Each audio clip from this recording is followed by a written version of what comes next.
Yusuf Sebastian. Di sini saya akan melakukan review terhadap film Indonesia Miracle 7. Yang jadi pertanyaan mungkin dari teman-teman adalah kenapa saya lebih suka review film Indonesia. Kalau film Indonesia kan dalam arti kita nggak terlalu perlu menghafal dialog, ada catatan yang mesti dicatat secara detail. Maksudnya detailnya itu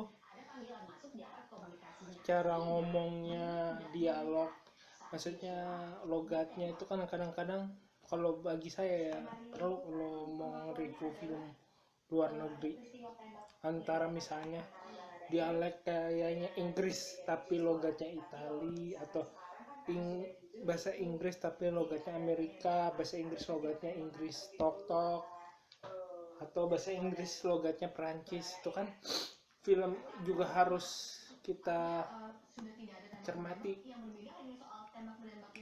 Film ini adalah film adaptasi dari film Korea dengan judul yang sama. Sebelumnya Turki udah pernah mainin film ini, walaupun gayanya mungkin cukup berbeda jauh.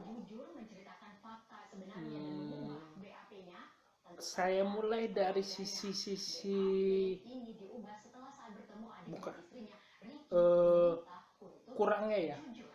kurangnya itu mungkin keinginan, misalnya menggambarkannya lampu di penjara rata-rata warnanya kuning untuk mencirikan tahun 2000 itu lebih banyak lampu bolham bulat itu lampunya kuning dibandingin lampu terang, karena dulu lampu panjang neon itu lebih banyak dijual berwarna putih dibandingin warna kuning.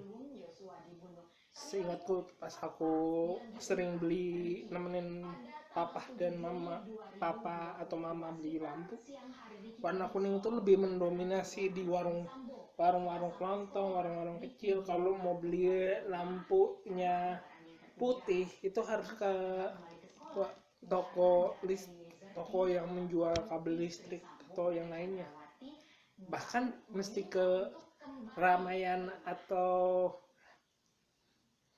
Matahari, itu banyak yang jual lampu putih yang jadi. Nah, kedua itu beberapa perannya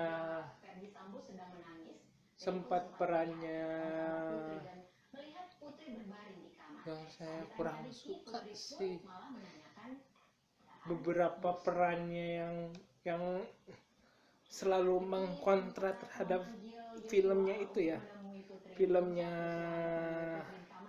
si filmnya yang menjadi kontra, yang justru menguatkan film itu. Beberapa misalnya yang jadi Willy Wibisono tuh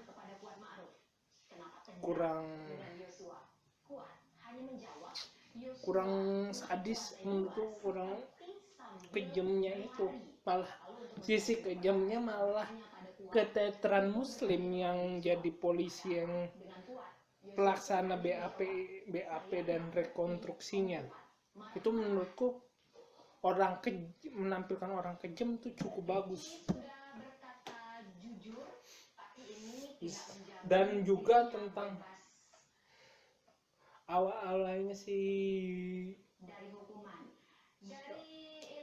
Hendro Sanusi yang diperankan si Denny Sumargo, juga orang yang pendendam juga ditampilkan cukup bagus. Maksudnya karakter orang kejam itu munculnya pas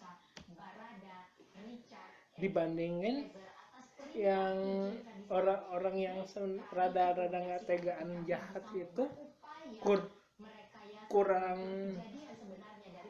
benar-benar orang yang dibuat jahat, dan terkadang karakternya cenderung terlalu minim dalam beberapa bagian cerita. contohnya Toro Sudiro yang jadi Zaki. Dia kan orang memang secara karakter orang yang lebih baik. Nah, karakter si Zaki sendiri yang mungkin sama kayak di film Koreanya atau di jalan cerita Koreanya yang cukup minim dibandingkan orang yang jago komputernya si bule yang sebenarnya jago sekali. Maksudnya cukup menghidupkan perannya, terutama waktu menduga apakah Dodo salah apa tidak, itu cukup masuk akal. Film ini adalah salah satu menurutku gaya penembusan dari si Hanung Bramantyo yang sempat kayak bisa dikatakan cukup gagal total dalam beberapa film seperti Sultan Agung, Gatot Kaca. Dua film itu juga bisa dikatakan si Hanung cukup gagal dibandingin kalau kamu nonton filmnya Sri Kandi atau Soekarno-nya si Hanung yang cukup berhasil memikat. Ya, Sri Kandi itu. Nah, apakah saya sepakat dengan sejumlah review apa si Hanung akan kuat dalam penulisan, akan lebih kuat dalam cerita drama? Ya, menurutku akan jauh lebih kuat dia di film drama. Terlebih kan mereka, setauku dia masih ada kerjasama dengan Kepala Suku Mojok, seingatku. Cinta tak pernah tepat waktu. Itu kan film yang cukup ditunggu. Ya, jadi apakah ini sebuah awalan yang bagus untuk Hanung kembali ke cerita-cerita drama? Ya, cukup bagus. Nah, secara umum juga apa si Hanung berhasil memberi sisi-sisi pembeda antara film Korea dan film dianya. Bahkan dibandingkan film Turkinya jauh dari sisi dramanya itu lebih cukup menghibur dibandingin ini. Misalnya kita bandingin si Vino sebagai Dodo itu hampir seperti I Am Sam yang salah satu judul yang menghipnotis, dimana film yang tahun 2001 seorang waiter sebuah kafe yang diperankan oleh Sean Penn itu cukup menghipnotis. Saya sempat berpikir apakah si Vino G. Bastian atau si Hanung pengen menyampaikan dari sisi Penn memang sisi orang yang benar-benar anaknya itu menjadi kekuatannya si bapaknya itu cukup ketara, dan bapaknya sendiri adalah kekuatan anaknya cukup terlihat di situ, dan perjalanannya untuk sama dengan jalan ceritanya di Korea saya cukup suka, terutama perannya si Brian Domani dalam membangun cerita, walaupun misalnya cerita untuk melawan baliknya cukup kuat dia, karena dari sisi itu dia cukup diandalkan oleh Japra untuk membangun logikanya dari cerita-cerita, walaupun itu didasarkan cerita si Dodo yang diperankan Vino G. Bastian kembali yang cukup terbata-bata. Ya, cukup menampilkan kalau kita melihat disabilitas itu orang yang berkebutuhan Down syndrome, kita jadi memiliki empati, dan empati itu disalurkan oleh beberapa pemeran cukup perhatian. Japra sebagai pemikir lapangan, si Arsul sebagai pemberi ide dan pengatur pemikiran, walaupun menurutku ada momen dia temen tek-teknya malah kepala sipir. Ya cukup dari yang laki-laki itu yang menurutku bagus. Si Denny Sumargo cukup sangat bagus sih, sangat bagus. Tapi bagiku kalau dibandingkan aku suka Brian Domani atau Denny Sumargo, saya lebih suka Brian Domani. Memang pembedanya sendiri. Kalau si kepala sipirnya memang juga kuat sih, tetapi kalau dibandingin sisi apa yang dia biasa, yang dibandingin sama Korea, ya masih cukup saya lebih suka di bagian pemeran Koreanya sendiri. Walaupun kalau di film Koreanya antara yang kacamata dengan Brian Domani, saya lebih suka Brian Domani. Terakhir saya suka si Ika Dewasa yang diperankan Mawar Deyong.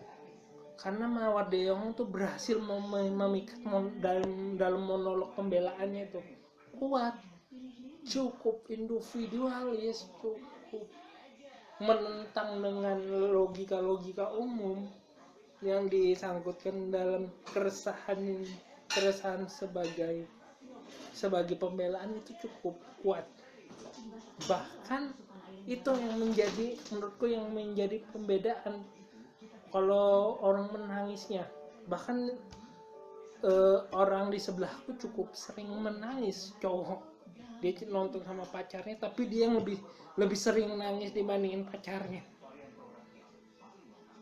Terus untuk jok-joknya, saya kalau yang jok-jok kasaran receh antara bapak-bapak itu cukup umum, tetapi yang paling saya suka tuh yang sedikit menyindir agama. Misalnya si Indro Warkop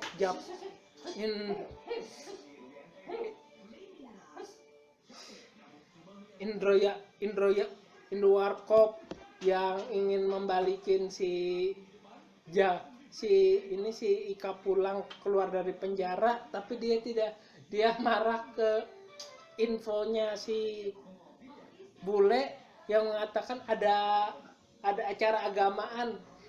Terus acara agamanya dikira pengajian, tahu-taunya ini acara agama Buddha.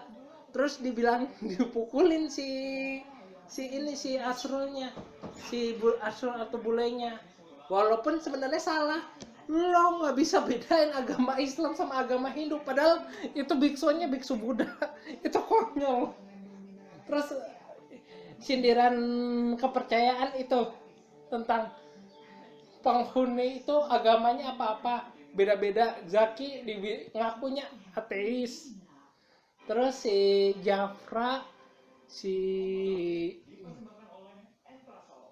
Jepeng sama siapa sih yang Regen lah, JP itu ngakunya penyembah botol. Terus si Asrul itu gara-gara mainannya komputer dibilangnya penyembah komputer. Itu coba jok-jok yang lucu, menurut banyak jok-jok lucu. Jadi kalian kalau pengen lebih banyak tertawa, nonton aja. Jadi untuk nilainya sih saya memberikan 4,3 deh dari 5. Jadi silakan kalau kalian mau menonton, saya pastikan akan cukup terhibur. Jadi sekian dari saya. Silakan kalau mau subscribe, klik subscribe, karena subscribe itu gratis. Terus kalau mau komen silakan komen, kalau mau like silakan like, kalau mau berinvestasi silakan klik link Saweria di deskripsi. Terima kasih.